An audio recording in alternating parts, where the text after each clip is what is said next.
What happens when two of television's most beloved personalities clash in a way nobody saw coming?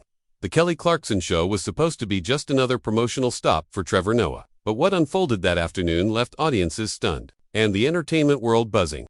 Make sure to subscribe and drop a comment, because this story will have you questioning everything you thought you knew about live television.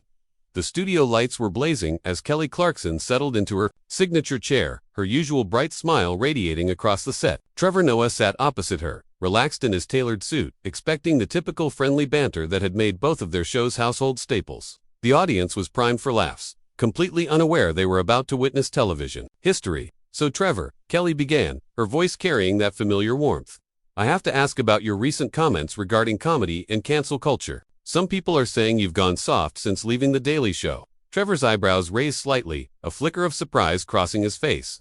This wasn't the lighthearted opening he'd anticipated. "Soft?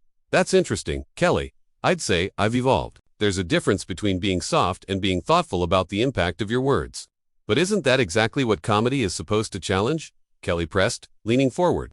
"I mean, when you start worrying about every single person's feelings, doesn't that kill the art form? Even I've had to deal with criticism about my show being too safe, too vanilla." The audience shifted uncomfortably. This wasn't the Kelly they were used to seeing, the one who usually stuck to feel-good stories and celebrity gossip. Trevor maintained his composure, but his jaw tightened almost imperceptibly. "Kelly, with respect, I think you're conflating being considerate with being censored. When I was doing The Daily Show, I had a platform that reached millions of people. That comes with responsibility. I could make jokes about apartheid because I lived through it. But making jokes about other people's trauma just for laughs, that's not evolution, that's basic human decency."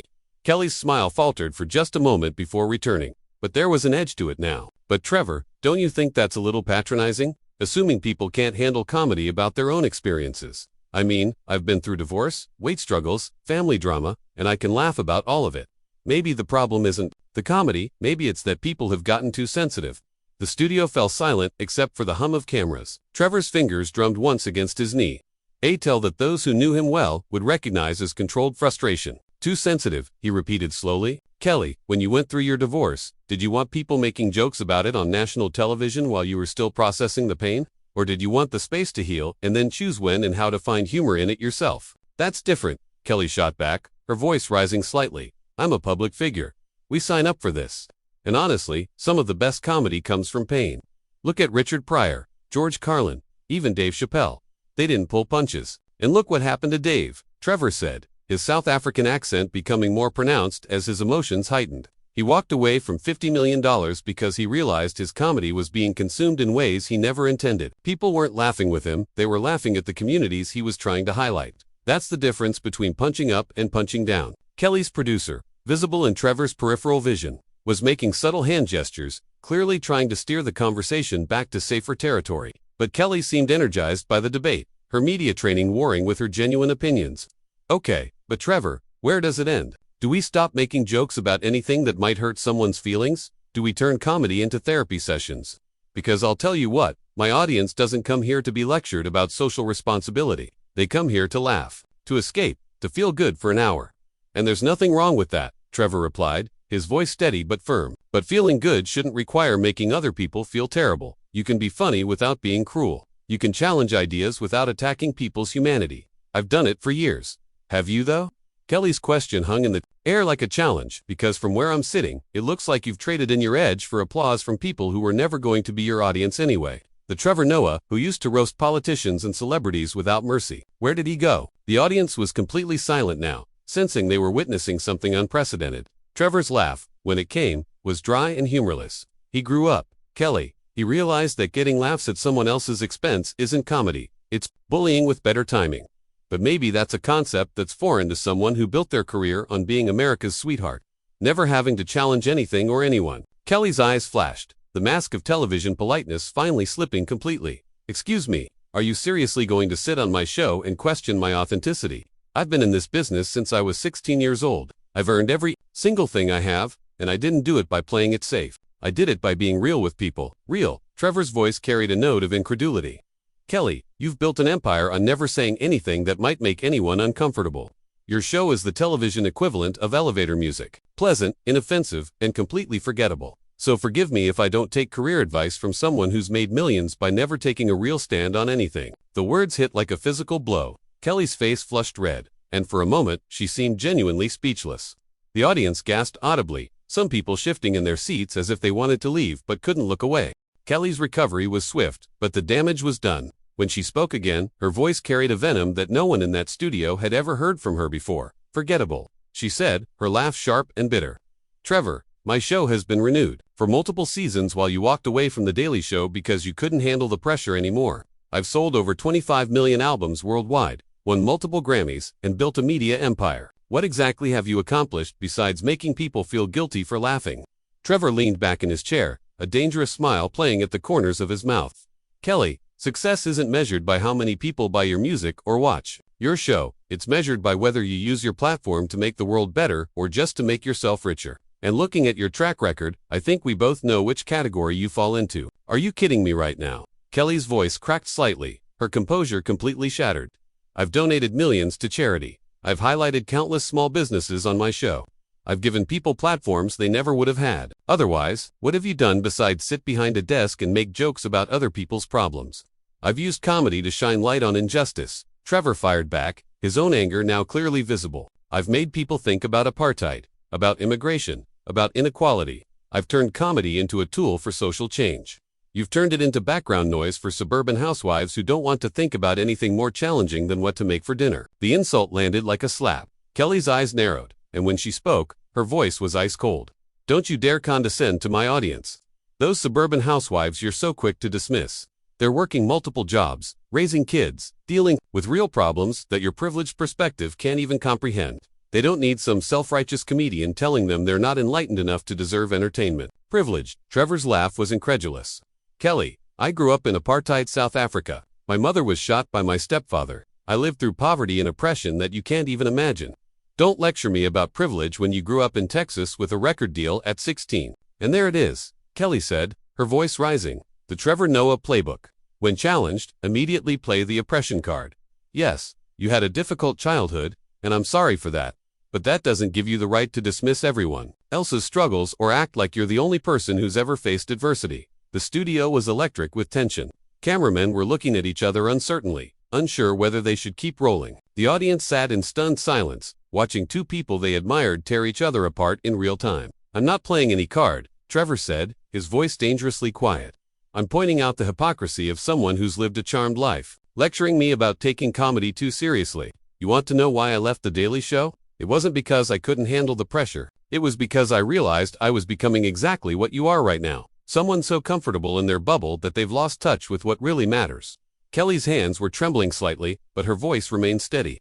"What really matters? Trevor, please, enlighten me. Because from where I'm sitting, what matters is connecting with people, making them feel seen and heard and valued. Not making them feel stupid for enjoying simple pleasures or guilty for not caring about every single social issue." "Connection," Trevor repeated, shaking his head. "Kelly, you don't connect with people, you perform for them. There's a difference between making someone feel good and actually helping them understand the world around them. Your show is emotional, fast food, empty calories that make people feel full without providing any real nourishment. And your show was what, exactly?" Kelly's voice was getting louder, her media training completely abandoned. "A lecture series.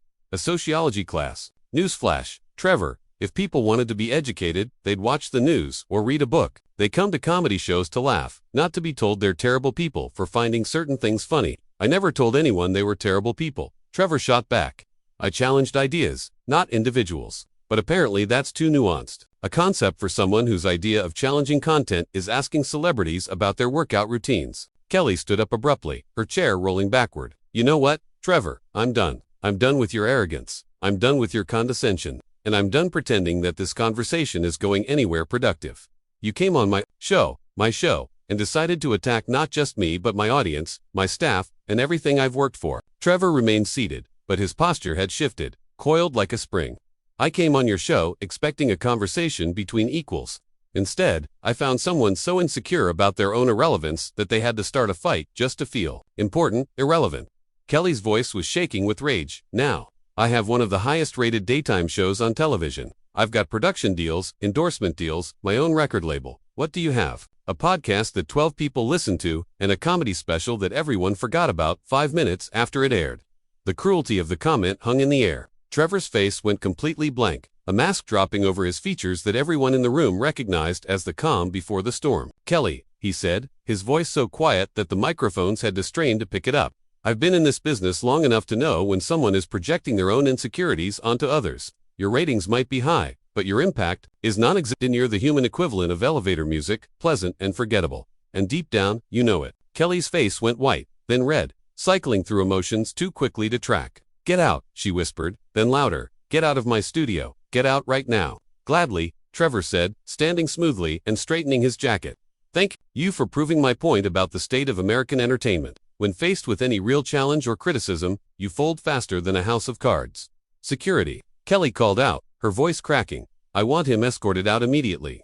Trevor held up a hand, stopping the security guards who were hesitating at the edge of the set. "That won't be necessary," he said, his voice carrying across the silent studio with crystal clarity. "I can find my own way out. Unlike some people, I don't need an audience to validate my every move." Kelly's chest was rising and falling rapidly, her carefully crafted television persona in complete ruins. "You think you're so much better than everyone else, don't you? You think because you've suffered, because you've struggled, that gives you the right to judge the rest of us." Trevor paused at the edge of the set, turning back to face her one final time. "Kelly, I don't think I'm better than anyone, but I do think I'm better than this." He gestured around the studio. "This manufactured controversy, this fake outrage designed to get clips on social media. This is exactly what's wrong with television today. Everything has to be a fight, everything has to be drama, because actual substance doesn't get views. Don't you dare." Kelly's voice was raw with emotion. "Don't you dare turn this into some philosophical statement about the media. You came here with an agenda. You came here looking for a fight, and now you want to play the victim." "I came here to promote a book," Trevor said simply. "You're the one who decided to make it personal. You're the one who couldn't handle a simple conversation about comedy without turning it into an attack on my character. And when I defended myself, you called it arrogance." The audience was completely transfixed. Some people had their phones out despite the no recording policy, capturing what they knew was television history. The producers were frantically signaling to cut to commercial, but Kelly was beyond their control now. "Defended yourself."